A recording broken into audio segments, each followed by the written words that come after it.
خون کا رنگ وہی ہوگا جو گرم سیال خون کا رنگ ہوتا ہے، صرف ایک اضافہ ہو جائے گا کہ میدان محشر اس خون کی اندر سے جو مہک آ رہی ہوگی مشک کی طرح سے، اس سے محک اٹھے گا۔ تو یہ بخاری مسلم کی یہ حدیث اور یہ دیکھیں گے کہ کہاں سے اٹھا ہے اللہ کا بندہ، کس زندگی میں کس طرح کے عیش تھے کہ رات کو معلوم ہوتا ہے اگر آ جائیں جام و مینا کے سے شخص کرے تو صبح ہو جائے اور خبر نہ ہو، اور اللہ کے دین نے اس طرح سے درج دیا ہے۔ اور دوسرے شہر و شکار حمزہ ابن عبد المطلب رضی اللہ تعالیٰ عنہ، ان کا وار حربے کا وار ہوتا ہے اور یہ شیر ہے کہ اس کے بعد آگے بڑھنے کی کوشش کرتا ہے لیکن اللہ سرفراز فرماتا ہے اس کو شہادت سے۔ اور پھر بعض تاریخوں میں یہ بھی آیا ہے کہ ان کے لاش کے ساتھ جہاں اور حضرات کے ساتھ لاش کے ساتھ مسلے ہوئے ہیں اور وہ رات پٹ ڈالے گئی ہے لاش، اسی طرح سے ان کے ساتھ بھی ہوا۔ اور تیسرے ہے نبی صلی اللہ علیہ وسلم کے پھوپھی کے بیٹے عبداللہ ابن جیش۔ سعد ابن ابی وقاص بیان فرماتے ہیں کہ اس رات کو جس کے صبح کو خیال تھا کہ جنگ ہوگی، وہ آئے ہیں، انہوں نے کہا کہ آؤ بھائی دعا کرتے ہیں پروردگار عالم سے، اور انہوں نے دعا کی کل اللہ پروردگار عالم کل جب مقابلہ ہو اگر دشمن سے تو میرے مقابلے میں جوامت بھیج، جنگ آزما بھیج، تاکہ جنگ کا مزہ آ جائے، یہاں تک کہ میں تیرے دشمن کے وار سے گھائل اور زخمی ہو کر تیری راہ میں شہید ہو جاؤں اور پھر میرے ہاتھ پیر اور ناک کان کاٹ ڈالے جائیں، قیامت کے دن مالک کی تیری بارگاہ میں پہنچوں اور تو اس سے یہ کہے کہ عبداللہ ابن جیش یہ تیرا خون کیوں بہا، تیرے ہاتھ پیر اور ناک کان کیوں کاٹے گئے، تو مالک میں اس وقت عرض کروں کہ پروردگار تیری رضا کے حصول کے لیے، تیرے دین کے غلبے کے لیے، تیرے نبی صلی اللہ علیہ وسلم کی نصرت کے لیے۔ اور پھر حساب بیان فرماتے ہیں کہ یہ کہنے کے بعد چونکہ اللہ کے نبی صلی اللہ علیہ وسلم نے فرمایا ہے رب اشسا اکبرا مدفوم بالابواب لو اقسم علی اللہ لابرہ، کتنے ایسے ہیں کہ دنیا میں نگاہ میں ان کی کوئی وقت نہیں ہے، اشسا بال پریشان ہے، اکبرا بدن گردالود ہے، کہاں نہانے دھونے کا موقع، مدفوم بالابواب کسی محفل میں جہاں بواب ہوتے دربان ہوتے داخل ہونے کی کوشش کرے، دھکے دے کر ہٹا دیا جائے کہ چہرہ ذرا آئینے میں دیکھ کر آئیے گا۔ فرمایا لیکن دنیا کی نگاہ میں یہ عالم ہے، اللہ کے یہاں لو اقسم علی اللہ لابرہ، اگر اللہ کو یہ کوئی قسم دلا دیں، اقسم علی اللہ لابرہ، پروردگار ان کی قسم کی لاج رکھے گا، ان کو خالص نہ کرے گا۔ اور ان میں اللہ کے نبی صلی اللہ علیہ وسلم نے عبداللہ ابن جیش رضی اللہ تعالیٰ عنہ کا نام لیا، برا ابن مالک کا اور انس ابن نضر رضی اللہ تعالیٰ اجمعین کا نام لیا کہ یہ لوگ انہی لوگوں میں سے ہیں۔ اور یہ عبداللہ ابن جیش رضی اللہ تعالیٰ عنہ نے اسی برتے کے اوپر ساتھ بیان فرماتے ہیں کہ انہوں نے اللہ کو قسم دی کہ پروردگار کل جب مارکا پیش آئے تو میں تجھے قسم دیتا ہوں کہ میں تیری راہ میں شہید کر ڈالا جاؤں۔ اور پھر یہی ان کے ساتھ ہوا، اللہ نے ان کو شہادت کی، ان کی تمناؤں کو پوری طرح سے آسودہ فرما دیا۔ تو یہ زندگی کا نقشہ ہے، یہ دور گزرا ہے، آواز وہی اٹھی ہے جو قرآن میں ابھی تک موجود ہے، بالکل اپنی اصلی شکل میں، صرف یہ فرق ہوا ہے کہ بلانے والا اور دنیا کے سامنے بندگی کا نقشہ پیش کرنے والا وہ اللہ کا آخری رسول تھا صلی اللہ علیہ وسلم۔ لیکن مالک رحمت کا یہ حال ہے کہ کم سے کم استطاعت والے لوگ اگر خلوص کے ساتھ اللہ کی بندگی میں اپنی جان لگا دیں، مالک کی طرف لوگوں کو بلائیں اور اس راستے میں اللہ کی توفیق سے استقامت کی کوشش کرے تو اللہ ان کا حامی و ناصر ہے۔ پروردگار کا وعدہ ہے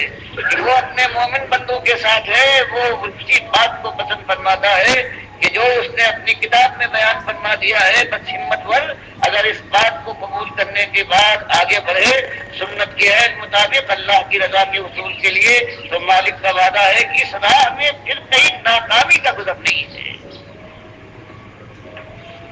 اور بخاری مسلم کی حدیث میں یہ بھی آ گیا ہے کہ قیامت نہیں آئے گی جب تک زمین وہ دور نہ دیکھ لے کہ اس کی پیٹھ پر جتنے رہنے والے ہیں وہ سارے کے سارے مسلم ہوں گے، مومن ہوں گے، اور ایک کافر ایک مشرک موجود نہ ہوگا۔ اس لیے اب جزیہ کس سے لیا جائے؟ جزیہ ختم کر دیا نشان نہیں ہوگا، اس لیے سلیب لاپتہ ہوگی اور خنزیر کا کوئی نشان نہ ہوگا۔ تو یہ اللہ کے نبی صاحب کے ذریعے سے جب مالک نے خوشخبری سنائی ہے، یہ ہمارے سامنے ہے، ہم نہ دیکھ پائیں لیکن اللہ کا یہ وعدہ ہے اور یہ وعدہ پورا ہو کے رہے گا۔ ایمان کے ساتھ اللہ نے یہ وعدہ کیا ہے، ہم کو اپنی فکر حالت میں کرنا چاہیے کہ اگر اللہ وہ دن دکھا دے تو مالک کی رحمت بے انتہا ہے، آخر میں اس کا کوئی اندازہ نہیں لگا سکتا، لیکن اس راستے میں بس جماؤ مل جائے، ابرار کے ساتھ ہماری موت آ جائے، ایمان کے اوپر اللہ توفیق دے دے کہ ہم ایمان پر دنیا میں قائم رہے، زندگی اپنی اللہ کی بندگی میں دینے کے بعد ثابت کرنے کی کوشش کرے خلوص کے ساتھ اور سنت کے مطابق، اور پھر اللہ کے دین کے لیے راستے اور گلیوں میں اور کارگاہوں اور تعلیم گاہوں کے اندر دفتر اور سواریوں کے اوپر ایک ہی بات کہ آؤ اللہ کی طرف، مالک کے بندے ہو، مالک کے پاس تمہیں جانا ہے، پروردگار کے ساتھ دغا نہ کرو، اپنے مالک کی خوشنودی کے لیے اپنی جان اور مال کو لگاؤ، اپنے بال بچوں کی خیر بناؤ، ان کو دنیا میں سردی اور گرمی سے بچاتے ہو، جہنم کی آگ سے بچانے کے لیے آج موقع ہے، بچا دیکھو، اللہ تم پر رحمت فرمائے، پروردگار کے ساتھ ظلم نہ کرنا، مالک کے حق کے اوپر دسترازی کر کے مالک کے بندوں کو پروردگار سے آگے نہ بڑھانا، مالک کے ساتھ کسی کو شریک ٹھہرا کر مالک کو سب کو ختم نہ کرنا، مالک اس کو گالی سمجھتا ہے، اور یہ وہ چیز ہے اگر توبہ کی توفیق نہ ملے تو دنیا والوں کبھی نہ معاف کیے جاؤ گے، اللہ اکیلا ہے۔ آج تم نے پروردگار کے ساتھ مسلمان ہونے کا دعویٰ کر کے ایمان کے دعوے داروں، تم نے اپنے پروردگار کے ساتھ ہر قسم کا شرک ہے اس کو روا رکھا ہے، اور دنیا میں تمہارا کوئی مقابل نہیں، ساری پرانی قوموں کو تم نے ہیج کر دیا ہے۔ اگر یہود و نصارہ اور عربوں نے اللہ کی ذات میں شرک کیا ہے تو اس طرح سے شرک کیا ہے کہ ان کو اللہ کا بیٹا قرار دیا ہے، کبھی فرشتوں کو، کبھی عیسیٰ علیہ السلام اور کبھی حضرت عزیر کو، اور تم قوم کے لوگوں جو آخری امت کہلاتے ہو، شفیع المذنبین کی امت، اور لہٹ لہٹ کر ایمان کے دعوے دار ہو اور نعرے لگاتے پھرتے ہو، اسلام کو قائم کرنے کا دعویٰ ہے، اور اس کے بعد تمہارا عالم یہ ہے کہ ایک ایک جگہ پر اللہ کی ذات کا ایسا شریک تم شرک کرتے ہو، کسی اور کو کبھی توفیق نہ ملی، اور تم اللہ کی ذات کا ٹکڑا بناتے ہو، پہلے اللہ کو نور کا بناتے ہو، اور پروردگار فرماتا ہے لیس کمثلہ شیء، مالک کی کوئی مثال نہیں ہے، اور نور و ظلمات تو پروردگار کی مخلوق اور فانی ہے، اور اس کے بعد اللہ کی ذات کا براہ راست ٹکڑا کاٹ کر نور کا تم نے محمد صلی اللہ علیہ وسلم کے ساتھ وہ ظلم کیا ہے کہ جو ہمیشہ شرک کے سب سے بڑے دشمن تھے، ان کو تم نے اللہ کے ساتھ شریک ٹھہرایا ہے، اور قوم کے سامنے جب بات کھل کر آئی اس معاملے کے اندر ذرا بھی نعرے لگانے والوں، تم نے اللہ کے ساتھ ان کو بھی، جن کو وفات اللہ نے دے دی ہے اور دنیا میں تھے بھی، تو وہی اسباب کے علاوہ ان کو ابن تھا، تم نے ان کو عالم الغیب بھی بنایا ہے اور متصدق فی الامور بنایا ہے، نافع ابصار بھی تم نے بنا کر ان کو آوازیں دیتے ہو، اولاد ہو تو ان کی بخشش، ان کی عطیہ کا ذکر کرتے ہو، اور اس کے بعد ان کی نظر و نیاز ہے اللہ کے گھر کی بجائے تم نے ان کے گھر بنائے ہیں، حج کی طرح سے اس مناتے ہو، ساری بندگی کے جتنے مراسم ہیں اللہ کے ان بندوں کے ساتھ ادا کرتے ہو، ان کے گھر پر جانے کے بعد تم پھیرے لگا رہے ہو، تم دنڈوت کر رہے ہو، تمہاری دوڑے ہیں، تمہاری یہ چاہے ہے، تمہاری ہر چیز وہی ہے اللہ کے ساتھ، یہ منہ بھر بھر کے اللہ کو سب کو ختم کرنے کا انجام بھی دیکھ رہے ہو، مشرق اور مغرب میں تمہاری لاشوں کے اوپر دنیا کے تخت بچھے ہوئے ہیں، تمہاری ماں بہنوں کے آبرو کے کفن تک تار رہے ہیں، تمہارے نونہالوں کے خون کو دھرتی چوسنے کے بعد گلزن بننا بھی گوارا نہیں کرتی، منہ پر تمہارے ٹھوکرے ہیں، ماتھوں پر تھوکا جا رہا ہے، اور نہ بڑوں کے نہ بزرگوں کے چہرے کے اوپر بزرگی ہے، نہ معصوموں پر معصومیت ہے، اور نہ عفت اور عصمت کا وعدہ ہے تمہاری آبرو کے چہرے کے اوپر، اور اس کے بعد سب سے بڑی بات یہ ہے کہ اٹھتے جاتے ہو اور پھر جہنم کی آگ میں پھانکنے کے لیے چھلانے لگا رہے ہو، اللہ کے بندوں تھم جاؤ، رحم کرو اپنی جانوں پر اور اپنے بال بچوں کے اوپر، اور دعویٰ کر کے پلٹو، اور یہ آواز ایسی ہے کہ دل میں گھر بھی کرے گی، لیکن اکثریت کا عالم یہ ہوگا کہ چہرے بگڑ جائیں گے اور رگیں ان کی تن جائیں گی، چہرہ سرخ ہو جائے گا، اور پھر اللہ جو ان کو توفیق دے گا اس کے خلاف وہ آواز اٹھائیں گے اور کوششیں کریں گے، لیکن اللہ کا یہ وعدہ ہے کہ یہ جو دل ہیں جو نفرت کرتے ہیں، اگر تحمل کے ساتھ اور اسی انداز سے جس طرح سے مالک نے فرمایا ہے کہ اللہ کے راستے میں مشکلات پیش آتی ہے تو تحمل کے ساتھ برداشت کرو اور اس کے بعد صبر کے ساتھ جمے رہو، اللہ بازی کو تمہارے حق میں الٹ دے گا۔ اور وہ جو تمہارے آج دشمن ہیں ان میں سے کتنے ایسے ہیں کہ پھر اللہ کے دین کے حامی اور تمہارے دست و بازو بن جائیں گے۔ تو یہ ایک چیز ہے جس سے اپنے نفس کو بھی میں ہوشیار کرتا ہوں اور آپ کے سامنے بھی یہی ایک بات لانا چاہتا ہوں کہ بات دن دور نہیں ہے کہ یہ ہاتھ چاہے طاقتور ہاتھ ہوں، اگر سینے پر پڑے ہوئے ہوں ڈھلک جائے تو اس کے بعد روکنے کی قوت کسی میں نہیں ہوگی۔ وہ دن آنے والا ہے، وہ وقت آ جائے گا کہ پنڈلی پنڈلی سے چمٹ جائے تو الگ کرنا ممکن نہ ہوگا۔ یہ آگے چاہے ماں بہنوں کی تمیز کے بغیر تھرکتی رہتی ہو، اگر چڑھنے لگے گی تو اس کے بعد پھر کوئی روک نہ پائے گا اور اس کے بعد پٹیاں باندھی جائیں گی کہ ڈرے نہیں تم دیکھنے والے، اور یہ مجھ جو آج حرام و حلال تمیز نہیں کرتا، جو غیر اللہ کے نعرے لگاتا ہے، اٹھتے بیٹھتے اللہ کے بندوں کو پکارتا ہے، یہ اگر کھلا رہ جائے تو لوگ ٹاٹا باندھیں گے اور پھر یہی لاشا ہے کہ زمین کے پیٹ میں اتار دیا جائے گا۔ اس سے پہلے آؤ کہ اللہ سے توبہ کرے، مالک سے پرانی خطاؤں کی معافی مانگے، ایمان کی تجدید کریں اور اس کے بعد ایمان کے تقاضے سمجھ کر پروردگار کی راہ میں اقدام کریں۔ اللہ کے بھروسے کے اوپر اللہ حامی و ناصر ہے، پروردگار اس دنیا میں بھی جماؤ دے گا اور آگ سے بچا کر اللہ تعالیٰ اپنی رحمتوں کے سائے میں ہمیشہ کے لیے جگہ دے دے گا۔ اللہ میرے پورے کے ساتھ بھی یہی سلوک کرے اور سارے سننے والوں کے ساتھ ان کی اولادوں اور دنیا کے ایک ایک فرد کو پروردگار عالم جہنم کی آگ سے بچا لے۔ اقول قولی ھذا واستغفر اللہ لی ولکم ولسائر اور باقی سب ثابت ہے۔ یہ مسئلہ ہے تو یہ کہاں سے بتائیے، ہم کو کس نے مارا ہے، کہاں سے کس جگہ سے ہم کو مارا؟ جو نکلے تھے انہیں کے ان سے لڑنے کے لیے صوفیہ سے، وہ آخر میں صوفیہ بن کے پڑتے ہیں۔ ابن قیم ہو یا ابن تیمیہ ہو، دونوں نے کیا کرے؟ امام کے پیچھے سورہ فاتحہ کے لیے میں نے ایک مضمون لکھ دیا ہے۔ بخاری جو لاتے ہیں سمجھانے کے لیے، بخاری لاتے ہیں کہ ہر ایک کے اوپر سورہ فاتحہ چاہے مبتدی ہو چاہے امام ہو ہمیشہ ہمیشہ چاہیے اسے۔ میں کہتا ہوں جو بخاری نے یہ بات مصحف کی بیان کی ہے وہ اس وجہ سے کہ جتنی حدیثیں آتی ہے چاہے حضرت عبادہ ابن ثابت کی ہو یا کسی اور کی کہ بغیر سورہ فاتحہ کے نماز نہیں ہوتی اور سب اس کو مانتے ہیں، لیکن اس قید کے ساتھ کہ اگر امام ہے اور سورہ فاتحہ نہ پڑھے تو نماز نہیں ہوگی، اکیلا ہے اور سورہ فاتحہ نہ پڑھے تو نماز نہیں ہوگی۔ اب جہاں پر اختلاف ہوا ہے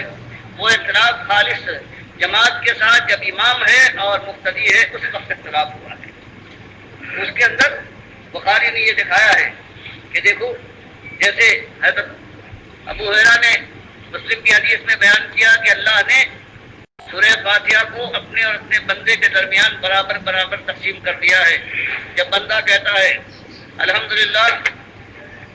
تو اللہ تعالیٰ کی طرف سے ارشاد ہوتا ہے حمدنی عبدی، اسی طرح سے آپ کے ساتھ۔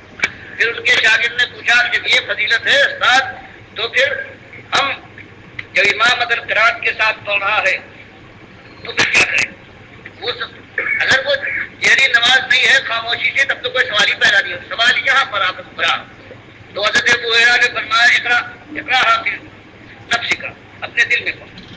اور اس کے معنی وہی معلوم ہوتے ہیں زبان کی بجائے معلوم ہوتے ہیں الفاظ پہ۔ جب کوئی تمہارا یہ امام پڑھ رہا ہو الحمدللہ تو تمہارے دل میں فوراً آنا چاہیے کہ اب اللہ بھی فرما رہا ہوگا کہ احمد علی، کیونکہ ابو موسیٰ اشعری رضی اللہ تعالیٰ عنہ اور ابو ہریرہ رضی اللہ تعالیٰ عنہ کی یہ حدیث آ گئی، مسلم لے آئے کہ اللہ کے نبی صلی اللہ علیہ وسلم نے نماز سکھائی اور پھر مختلف اوقات پر مقتدی کو کیا کہنا چاہیے، ربنا لک الحمد کہنے کا جہاں سمی اللہ لمن حمدہ، وہاں یہ بھی بتا دیا کہ جب امام اگر پڑھا ہو آواز سے تو اس کے بعد انصتو تو چپ رہو۔ تو یہ اسی کو حضرت یہ امام بخاری نے جو کہا ہے وہ اس لحاظ سے یہی میرا مسلک ہے کہ اگر امام دیر کے ساتھ پڑھ رہا ہے تو اس کے بعد دل میں پڑھنا ہے کہ جو وہ پڑھتا جاتا ہے سنتے ہیں اور اسی کو سوچنا ہے کہ اللہ تعالیٰ اس کے یہ جواب دے رہا ہوگا۔ باقی خاموشی کے ساتھ اگر امام پڑھ رہا ہے جہری نماز نہیں ہے تو اس پہ سوائے خلیفہ کے سب نے کہا ہے کہ بالکل یہ ہے، یہ افضل ہے، مستحب ہے، لازم نہیں، کیونکہ لازم اس لیے نہیں کہہ سکتے کہ حضرت سعد زید ابن ثابت جو جامع قرآن ہیں حضرت ابوبکر کے زمانے میں، ان کا فتویٰ مسلم لائے ہیں کہ امام کے پیچھے اگر کوئی مقتدی ہے تو اس کو کسی شیء میں قرار نہیں ہے، کسی قسم کی کوئی قرار نہیں ہے فاتحہ اور اس کو مسئلہ بنایا ہے امام ابو حنیفہ نے، اور ان کے پاس بھی ان کی دلیل ہے۔ باقی جو مستحب جس کو سمجھتا ہوں میں، اس سے افضل جس کو ان کے خود ساتھی امام محمد یا ابو یوسف سمجھتے ہیں، وہ بھی میں سمجھتا ہوں کہ ان کا صحیح، اور باقی سارے لوگ سمجھتے ہیں امام بخاری، میں ان کا قائل ہوں کہ اگر امام پڑھ رہا ہو جہر کے ساتھ تو پھر صرف وہی ابو ہریرہ کی طرح سے پڑھنا ہے، دل کے اندر زبان سے، یہ میرا اندازہ ہے۔ باقی سورہ فاتحہ میں ہمیشہ پڑھتا ہوں، صرف وہی موقع پر جب امام جہر کے ساتھ پڑھ رہا ہے اس وقت میں نہیں پڑھتا، وہ حدیث آتی۔ میت پر کتنا دن سوگ ہونا چاہیے اور تمام کے لیے میت گھر والوں کے لیے، اس میں ہدایت جو آیا ہے وہ سوگ کے لیے میں اس کو یہی سمجھا ہوں کہ خاتون کے لیے اس طرح اسی درمیان نبی صاحب فرماتے ہیں کہ ہدایت جو ہے سوگ میت پر 3 دن سے زیادہ نہیں ہے سوائے خاتون کے 4 مہینے تک کی، اور وہاں جتنے واقعات آتے ہیں حضرت زینب کا آتا ہے، حضرت ام حبیبہ کا آتا ہے، یہ دونوں واقعات آتے ہیں کہ اپنے بھائی یا اپنے باپ کی موت کا آتا ہے، دونوں خواتین سے آتا ہے، دونوں ام المومنین ہیں کہ لاؤ میرے لیے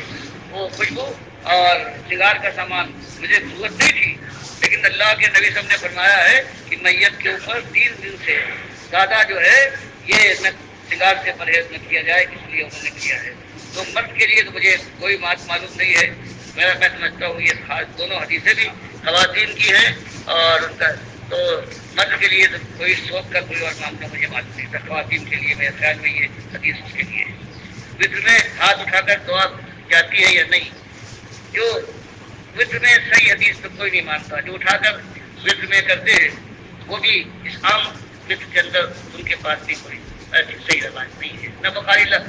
کے یہاں وطر کیا ہے تو وطر ہے، لیکن دعائے قنوت کیا ہے، کیسے پڑھنا چاہیے، یہ بخاری اور مسلم نہیں لا پائے۔ باقی جو طریقے تعامل سے آ رہے ہیں ان کو بالکل رد کرنا بھی میرے بس کی بات نہیں۔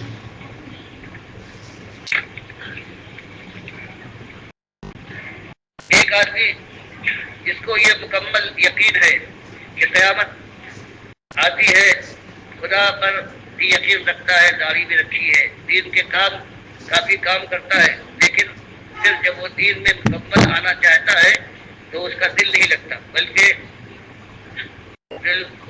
دل کرتا ہے کہ مسجد سے بھاگ جائے۔ آخر ایسا کیوں ہے؟ کیا اس کے یقین میں کمی ہے، یا وہ طور پر ابھی دین کو صحیح نہیں سمجھا، یا اسے کوئی اور خوف ہے؟ اس بندے کی اس حالت کا اپنے تجربات کی روشنی میں اس کی وضاحت کرتے ہیں تاکہ وہ میں بالکل اس کے متعلق نہیں کر سکتا، اللہ سے دعا کرنی چاہیے، اور مالکی کے ہاتھ میں انسان کا دل ہے، لڑتا پھرتا رہتا ہے، اللہ سے ہر وقت اس کی ہونا چاہیے، باقی اللہ جاننے والا ہے اس میں بہت سی ایسی چیزیں۔ حقیقی کے جانوروں کی کیا شرط ہے، اور کیا اپنے گھر سے دور کسی اجتماع میں جانور استعمال ہو سکتے ہیں یا نہیں؟ حقیقی کے جانوروں میں یہ بھی ایک سنت کی چیز ہے، اور یہ اللہ کا شکریہ ہے، اور اس لیے اس کا وہی طریقہ ہونا چاہیے جو اللہ کے نبی صلی اللہ علیہ وسلم سے ثابت ہے۔ بخاری کے پاس کوئی تفصیل نہیں ہے، عقیقے کو باپ مان کر یہ ثابت کیا ہے کہ یہ سنت ہے۔ اس کے اندر ایک روایت میں آتا ہے کہ لڑکی اور لڑکے کے لیے ایک جانور، اور دوسری روایت میں ہے کہ لڑکے کے لیے 2 جانور، لڑکی کے لیے 1 جانور، اور اس کے اندر یہ بھی تفصیل نہیں ہے کہ اس کی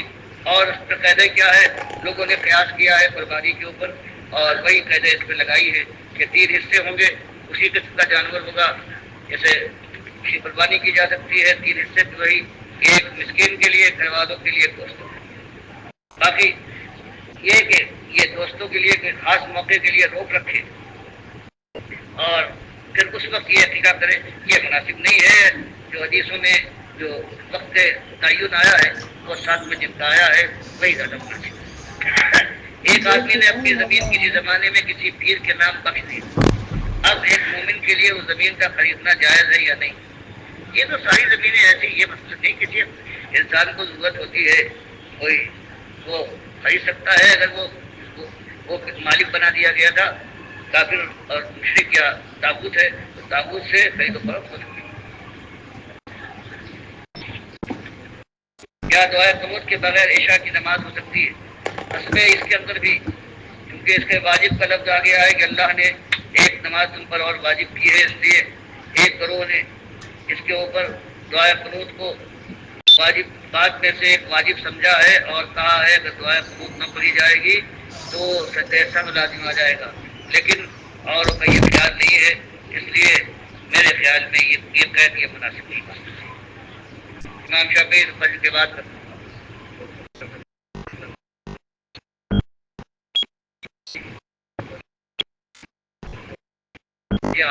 کوئی عذاب قبر کے سلسلے میں یہ ہماری کتابیں ہیں، اس کو مطلب پڑھ لیں، یہی پڑھ لیں، پھر اس کے بعد بھی کوئی چیز ایسی رہے جو صاف نہیں ہوئی ہے انشاءاللہ اس کو بیان کروں۔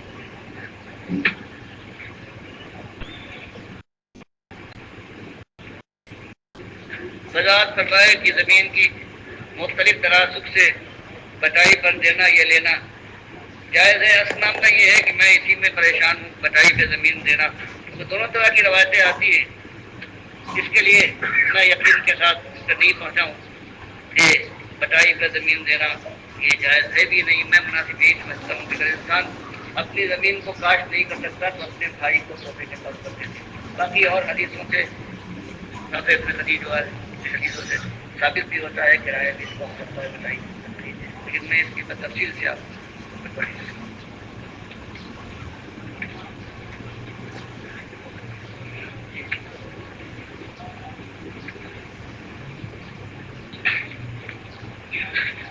یہ بخاری کی روایت نبی کریم کے خواب میں آنے کے متعلق، یہ میری دو کتابیں ہیں، اگر تفصیل سے پڑھیں تو دو چار میں اتنا نوٹ بیان کرتا ہوں۔ ایک تو خبر آستانے کے اندر یہ معاملہ ہے اور دوسرے وفات النبی کا جو ہے دیکھ لیں، اس کے اندر یہ جو ہے نبی صاحب خواب میں آنے کے یہ معنی ہو کہ نبی صاحب تشریف لے آتے ہیں تو یہ بہت بڑا شرک کر سکتا ہے، اس سے بڑا موٹا شرک نہیں ہو سکتا۔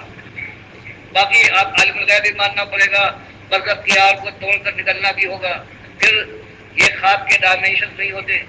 چوڑائی لمبائی نہیں ہوتی، پھر اس کے اندر گھسنا ہوگا، پھر دماغ میں جا کے ڈالنا ہوگا، یہ ساری باتیں یہاں جو مراد ہے وہ یہ ہے کہ صحابہ بخاری لکھ دیا ہے کہ دیکھو ابن سیرین کا بھی یہی فتویٰ ہے، یہ خالص صحابہ کرام کے لیے ہے تاکہ شیطان ان کو فریب نہ دے پائے۔ نبی صلی اللہ علیہ وسلم کی زندگی میں صحابہ کرام پھیل گئے ہیں، کوئی چلا گیا ہے یمن، کوئی بحرین، مختلف کوئی نجران چلا گیا ہے۔ اب اگر شیطان کو یہ قوت اللہ دیتا، اس کو معذور نہ کر دیتا تو ان صحابہ میں سے کسی کے خواب جا کر دکھاتا نبی صلی کی اصلی صورت میں، اور فرض کیا کہہ دیتا کہ اس سے پہلے مسلمانوں کی تعداد کم تھی، اس لیے فجر کی نماز سورج نکلنے سے پہلے پڑھ لیا کرتے تھے، کوئی بات نہیں، اب تعداد بہت زیادہ ہو گئی ہے، اب فجر کی نماز جو ہوگی یہ ہوگی سورج نکلنے کے بعد۔ تو جب ان صحابہ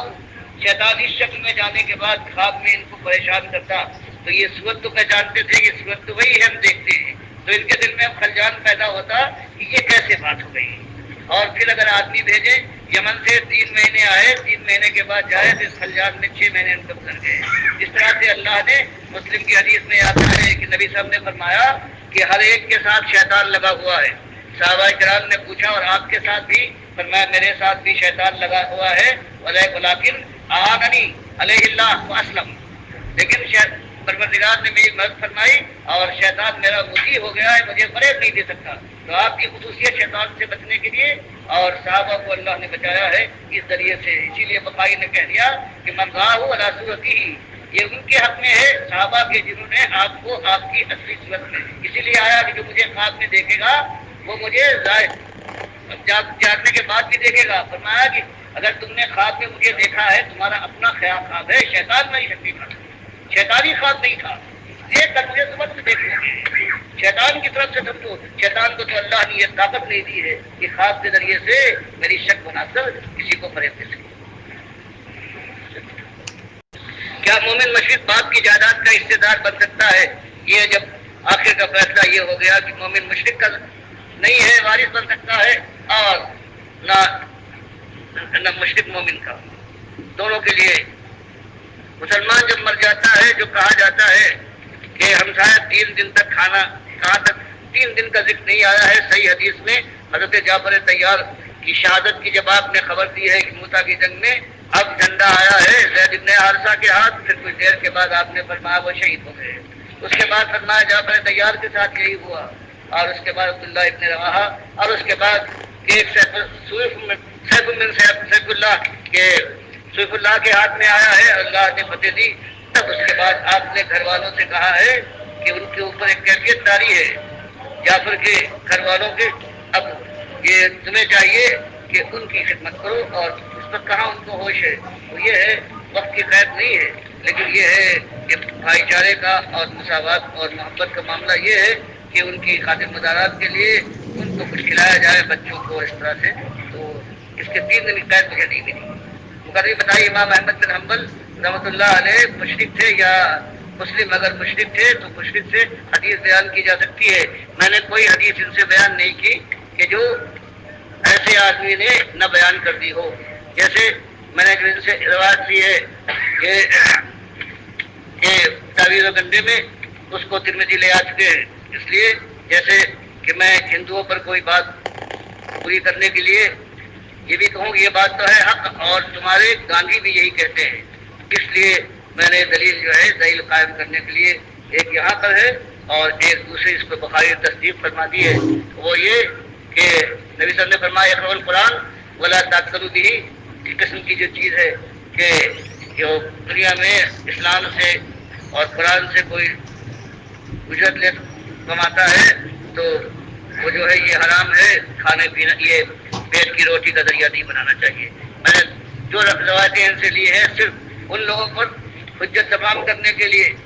جن کے لحاظ سے یہ حجت ہے، میرے پاس حجت پہلے سے موجود ہے، ان کا نام لیا ہے تو ان کو مانتے ہیں کہ دیکھو یہ بھی یہی کہتے ہیں۔ ابن عامر والی روایت جو ہے وہ ان کی ہے۔ اس طرح گائے کے 7 حصے ہوتے ہیں، قربانی عقیقہ نہیں، عقیقہ کے لیے بالکل صاف آ گیا، چاہے وہ حدیث لیجیے جس میں ایک جانور ہے تو ایک ہی جانور سے مراد بھیڑ یا بکری ہے، اگر 2 کا ذکر آئے گا لوکے کے لیے تو یہ عقیقے کے 7 حصے گائے اور اونٹ والا معاملہ نہیں ہے۔ اس کا عید الاضحیٰ کے موقع پر قربانی کا جانور مشرک سے ذبح کرانا جائز ہے یا نہیں؟ بالکل جائز نہیں ہے،